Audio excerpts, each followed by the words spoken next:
des politiques publiques, de la coordination de l'action gouvernementale représentant le chef de l'État empêché. Monsieur le Président de l'Assemblée nationale, Monsieur les Présidents des institutions de la République, Monsieur le Médiateur de la République, Monsieur le Haut-Commissaire à la gouvernance concertée, Mesdames et Messieurs les ministres, Excellences, Mesdames et Messieurs les membres du corps diplomatique et consulaire et représentants des organisations internationales, honorables députés et membres des institutions de la République, distingués invités, Mesdames et Messieurs, il y a 20 ans, prenait fin l'historique conférence des forces vives de la nation qui s'est déroulée à l'hôtel PLM Alédio de Cotonou, du 19 au 28 février 1990. Au thème de cette conférence, présidée par Feu Monseigneur Isidore de Souza, d'importantes résolutions ont été prises, dont l'adoption d'une nouvelle constitution socle d'un État de droit et de démocratie pluraliste dans lequel sont garantis les droits de l'homme, les libertés individuelles et collectives, la promotion de la femme et de son intégration dans le processus de développement. La cérémonie officielle de commémoration du 20e anniversaire de cette conférence se déroulera comme il suit. Dans un instant, Monsieur le ministre chargé des relations avec les institutions sera invité à prononcer son discours. À la suite, nous écouterons le témoignage du professeur Albert Teuver sur l'histoire politique du Bénin. Ensuite, nous suivons le message d'appel à la paix du Haut-Commissaire à la gouvernance concertée qui sera aussitôt suivi de la prestation de l'artiste Nell Oliver. Après, le président du présidium du colloque, l'abbé Pénoucon, présentera les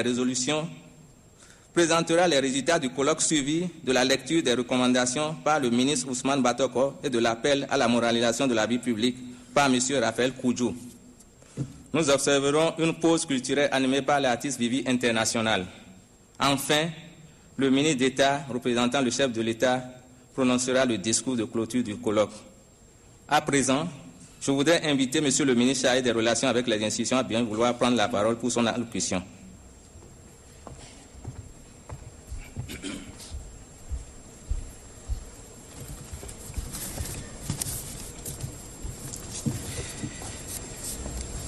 Excellences, Messieurs les présidents des institutions constitutionnelles et des institutions de la République,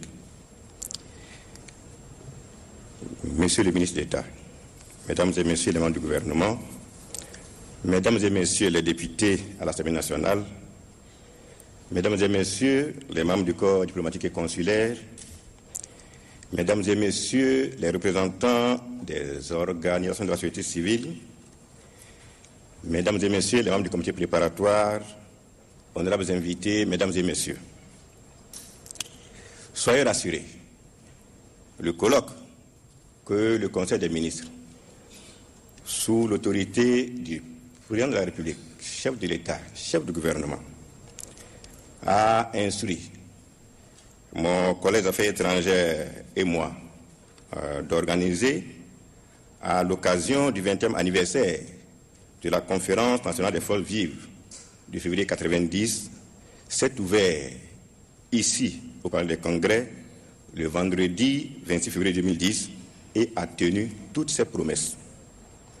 En effet, toutes les personnalités attendues, à quelques rares exceptions près, ont répondu promptement à l'invitation au colloque sur l'état de la démocratie au Bénin 20 ans après la conférence nationale des forces vives, comme se pressent les fidèles musulmans à l'appel du muezzin, tellement ces différentes personnalités brûlaient-elles d'envie de prendre la parole devant un bel auditoire pour restituer à la postérité et à la mémoire collective leur vécu de ces assises historiques et d'évoquer les leçons qu'elles en ont tirées.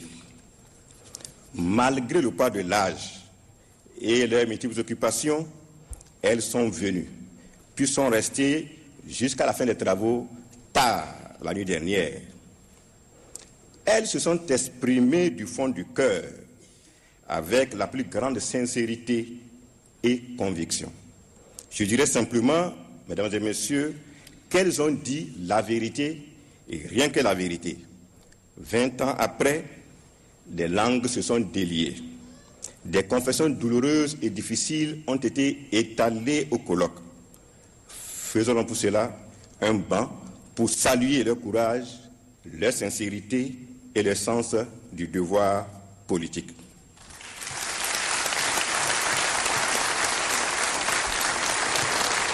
Honorables invités, nous pouvons encore compter sur toutes ces personnes qui ont enfanté le renouveau démocratique au Bénin, puis donné l'exemple à l'Afrique tout entière.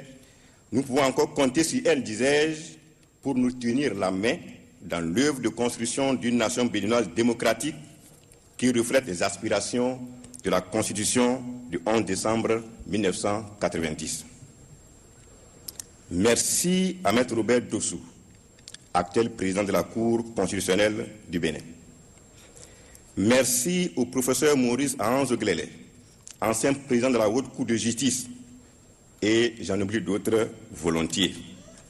Chers aînés, vous nous avez enseigné au cours de ce colloque qu'en toutes circonstances, l'action des générations présentes et futures doit toujours faire référence aux principes fondateurs du renouveau démocratique généré par la Conférence nationale relativement à la morale et au consensus qui a aujourd'hui valeur constitutionnelle. Vous nous avez légué un précieux référentiel moral, à savoir qu'il ne faut jamais se préoccuper de ce que la nation fait pour nous, mais au contraire se soucier de ce que nous faisons pour la nation. Figurez-vous, c'est Maître Robert Dossou, ici présent, qui avait préfinancé à hauteur de 82 millions de francs CFA l'organisation de la conférence nationale des forces vives de février 90 avant que le trésor public ne la lui rembourse.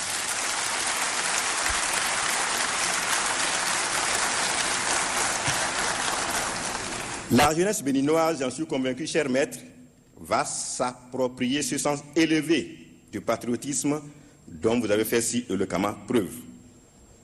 Merci au ministre Pierre Ocho, qui est là, comme c'était le cas il y a 20 ans, aux côtés du général Mathieu Kérékou, pour faciliter l'aboutissement de toutes les actions du comité préparatoire qui ont concouru au succès des assises de Pelem-Alédio et à la démonopolisation totale de la vie politique nationale.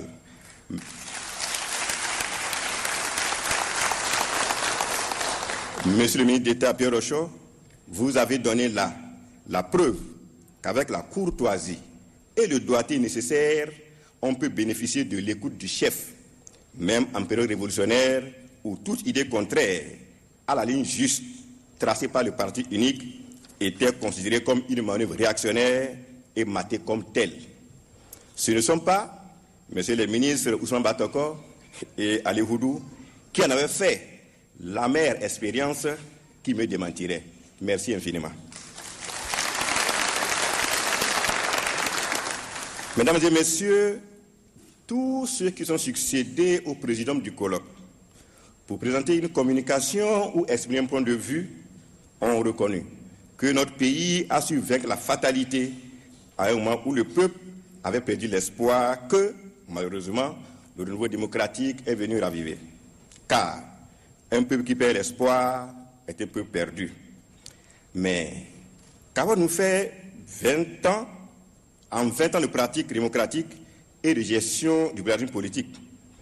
Comment ne pas rappeler ici et maintenant cette remarque pertinente de l'aumônier des cadres de l'Église catholique, je vais nommer Père Efrain Jules Pénoukou, qui a identifié et étayé par des exemples concrets le mal destructeur dont souffre atrocement notre pays. Il s'agit du refus de l'émulation et du progrès inspiré par la psychologie du mal à autrui. Ce mal est pratiquement devenu un réflexe organique qui ronge à petit feu et détruit la dignité humaine et l'unité nationale. Par ailleurs, a fait observer le Père Pénoukou, l'instrumentalisation de Dieu en politique est à proscrire,